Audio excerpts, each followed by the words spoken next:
if not the main focus of this follow-on funding project, is precisely about trying to find ways to open up new pathways between heritage research, policy making and practice. So I wondered if each of the panel members might say something about what do you see as the kind of current barriers in the pathway there between research, policy making and practice, and what do you think would open those pathways? What do you think would make that process easier? And Carl's specifically mentioned access to research, which is obviously really important and connects into the open access agenda that the research councils are currently pushing, which I think is a really important one. But are there other things that other panelists might see as important here, which it would be helpful to share?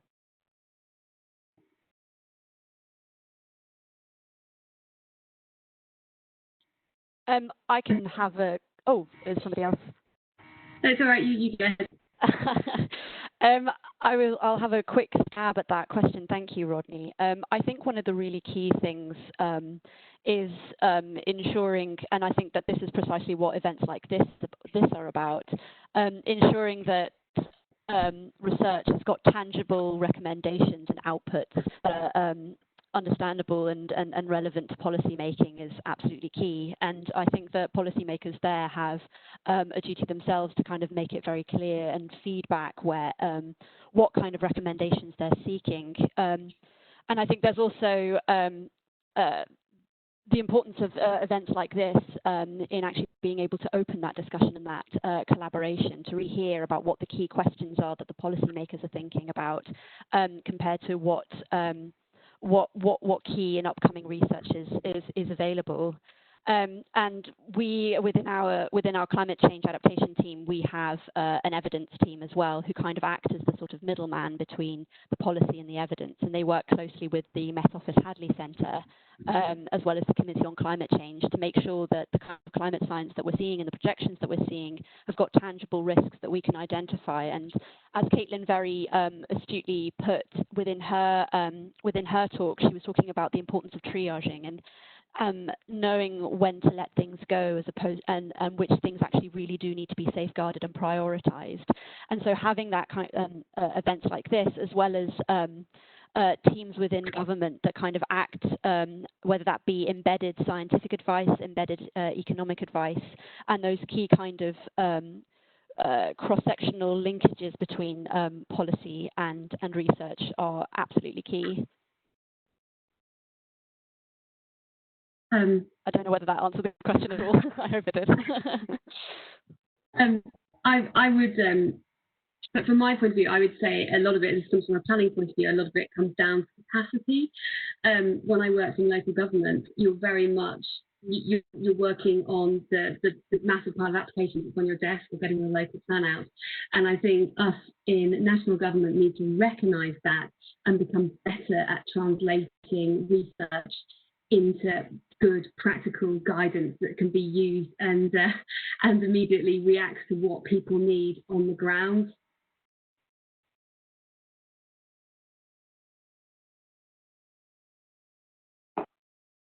I don't know if you have any minds on that particular question. Yeah, I think it's really interesting, because I think that everything is swinging towards a greater understanding of what is going to happen and how we might respond to it. And I think that, I mean, I remember when I was setting this conference up, the thing I was really looking for was, I was doing a presentation on storm surges, and it's actually such a specialist subject that what I was finding was there were references to things that I couldn't actually track down. So academic study, particularly things that were published in journals that then subsequently you had to have a subscription to access. That is actually, that's all very well and good, but we work quite a lot with BU, Bournemouth University, because of course they have the School of Tourism, and of course that is very much entwined with what we do, and they also have this tourism aspect. But how, I can't tell you how many impact assessments I filled in for academic work that's been done with Blackpool, say how it's changed what we do. But subsequently, even that work isn't always readily available. And I think that is quite important, to get the research needs to be turned, as has been pointed out, into real policy, but it's how that policy then translates into the work on my desk. How do I actually turn that into practical solutions to the problems that I face? And of course, that judgment is all with us, which is why guidance is really important. And having that case law there, the constantly shifting nature of what we do means that the case law is constantly changing, and you're constantly, reapplying or thinking about things in a different way. So in many ways, it's a good sort of area to be dealing with climate changes. But there are also lots of get-outs. I think if you look at the BREEAM policies, they have to be applied everywhere, except where there's a financial viability question. And of course, everyone's going to be able to employ a consultant that will tell them it's not financially sort of viable to apply BREEAM to the greatest extent. So it's a challenge, actually, sort of walking that line, still producing what you need to produce in terms of benefit, but also keeping economic engines moving.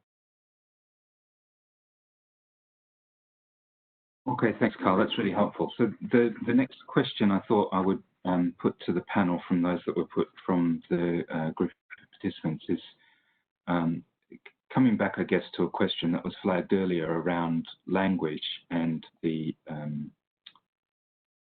sociopolitics of language. So this is a question from Hannah Lee Chalk, who asks, are the concepts of natural capital and ecosystem services problematic since they reinforce the idea that economic growth is the answer instead of seeing it as more of a problem than a solution? And should there be more critical attention paid to this at policy level? So I guess there's kind of two parts to this. One is the concept of growth, and the other is the concept of capital and the ways in which these are deployed in relation to these two notions. And I know that there is a sort of politics to this as well, but I wondered if you could each say something, I guess, about how those concepts are deployed in relation to your own work and your sort of sense of the implications of the ways in which those concepts are employed in relation to your own work, perhaps. Thanks, Rodney. Yes, I was kind of hoping that this question would be brought up because I think it's a really good question, Hannah. And it's something that I touched on at the beginning of my presentation is personally my interpretation of capital does kind of go beyond the sort of economic sense of the word capital to really think about those kind of wider, more holistic interpretations of capital. And on one hand, you can kind of see the sort of temptations to frame everything within a monetary or an economic way in terms of trying to stimulate investment and interest from a wider range of stakeholders into the natural environment. And so, for example, DEFRA has recently launched a natural capital tool to try and look at where these assets are, and the Office of National Statistics has also done a piece on trying to monetize the marketable values of natural capital. But beyond that, there needs to be, as you mentioned, the serious recognition that actually economic growth is a very sort of reductionist perception of what nature and culture can offer. And we really, I think, and I believe that Hannah Fluck is going to be mentioning the kind of divide between nature and culture later, but certainly from my perspective, there is this kind of erroneous assumption that we are separate from culture and that culture is separate from nature, and that we need to transform the idea of nature into something that's like profitable to us, which I don't think is right. We are very much a part of nature. It's the water we drink, it's the air we breathe, and so we really need to be thinking about capital in the sense of, as I mentioned, those mental and physical health benefits, as well as, of course, and this is more of a personal perspective, but also the intrinsic importance of nature and culture, and thinking about things that have been here for generations upon generations, if not thousands of years, and thinking about how small we ourselves are in comparison to those larger scale thoughts. So how that gets absorbed into policy is an interesting question, and I think within our adaptation team we do very much kind of consider those wider holistic benefits to natural and cultural capital. and I can't necessarily speak on behalf of the entirety of government, of course, as little me, but I definitely think that there is a growing recognition that the value of nature and culture does go beyond the economic growth side.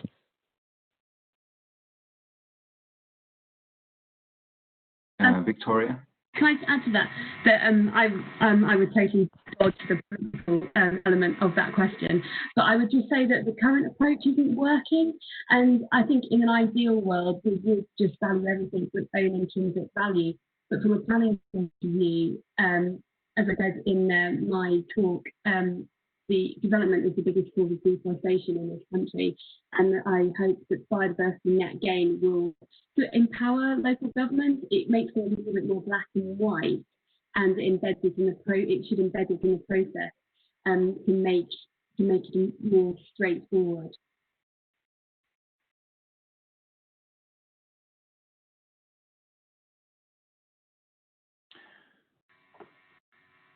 Sorry, Carl. I keep turning myself off and then not being able to find my yeah, this is a really difficult one. We, as I say, we only have a very limited pocket of what you might sort of consider natural capital if you exclude the sea, which people aren't generally building in right now. It might come yet, but who knows? And of course, that actually creates a completely separate series of problems for us, in that means that because we own a lot of that open space, there are constantly pressures to section parts of it off for development.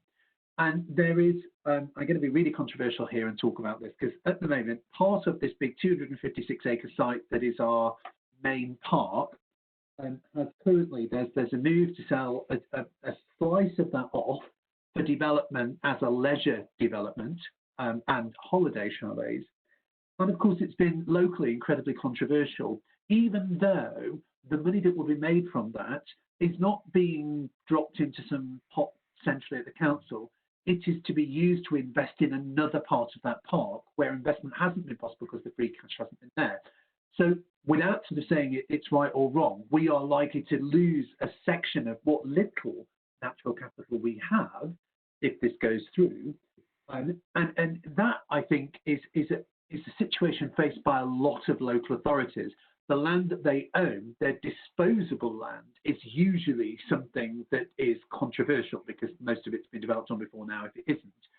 And I think that is a real challenge for local government. And the thing is, it's exactly the kind of thing where if challenge was brought, it would likely be dismissed by Secretary of State because there is a view that development is a good thing. It's about creation of jobs. It's about creation of new offers and accommodation.